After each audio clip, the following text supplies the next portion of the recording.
CBI ఏర్పాటు చేసినటువంటి SIT ఉమ్, supreme court ఆదేశాల మేరకు సిట్ విచారణ సాగిస్తుంది. అవును. ఆ విచారణలో భాగంగా అనేక మందిని వాళ్ళు నోటీసులు జారీ చేసి విచారణకు రమ్మంటే వస్తూ ఉన్నారు, విచారణలో పాల్గొంటున్నారు. ఇప్పుడు ఈవో తిరుమల తిరుపతి దేవస్థానానికి సంబంధించిన ఈవో అనిల్ కుమార్ సింఘాల్ గారు ప్రస్తుతం ఉన్నటువంటి ఈవోనే అప్పుడు కూడా ఈవోగా ఉన్నారు. ఆయన సిట్ ఎదుట హాజరయ్యారు, సిబిఐ ఎదుట హాజరయ్యాడు. హాజరయ్యి ఆయన ఒక రిపోర్ట్ ఇచ్చారు. ఉమ్, ఇవాళ పేపర్లో వచ్చినటువంటి దాని ప్రకారం నాకు ఏమీ తెలియదు, ఉమ్, అక్కడ ఉండేటువంటి ఏఆర్ డైరీ నుంచి కానీ లేదంటే ఇతర డైరీల నుంచి కానీ ఎక్కడి నుంచి తీసుకొచ్చారు, ఎందుకు తీసుకొచ్చారు ఇవన్నీ తెలియదు.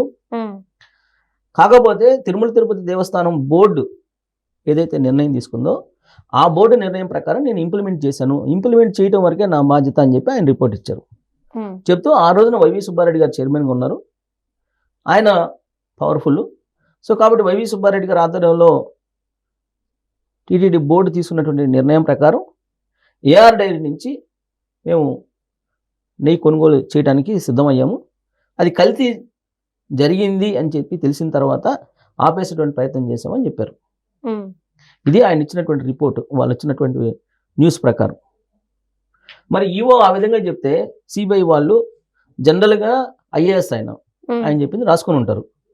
కానీ ఈవో బాధ్యుడు కదా. ఒకవేళ తిరుమల తిరుపతి దేవస్థానం బోర్డు తీర్మానం చేసినప్పటికీ ఆ తీర్మానం కరెక్ట్గా ఉందా లేదా, నామ్స్ ప్రకారం చట్ట ప్రకారం ఉందా లేదా, ఆ నామ్స్ అతిక్రమించి ఈ తీర్మానం చేశారా లేదని పరిశీలించాల్సిన బాధ్యత ఆయన మీద ఉంది. బోర్డు తీర్మానం చేసింది కదా అని చెప్పేసి ఇష్టానుసారం ఈఓలు ఐఏఎస్లు ఎగ్జిక్యూటివ్ సిస్టమ్ అనేది ఇంప్లిమెంట్ చేస్తామంటే కుదరదు. ఎగ్జిక్యూటివ్ సిస్టమ్ ఒక ఫైల్ తయారు చేసేటప్పుడు చట్టం ప్రకారం రాజ్యాంగం ప్రకారం ఉందా లేదా చూసుకొని ఫైల్ తయారు చేయాలి. ఉమ్, అది వాళ్ళ బాధ్యత.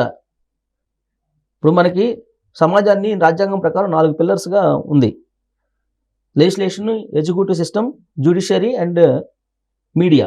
ఉమ్, నాలుగో వేలు మీడియా అనేది. దానికేమి రక్షణ అనేది ఏదో కొంత ఉంది, కానీ పూర్తిస్థాయిలో మీడియాకి అయితే లేదు.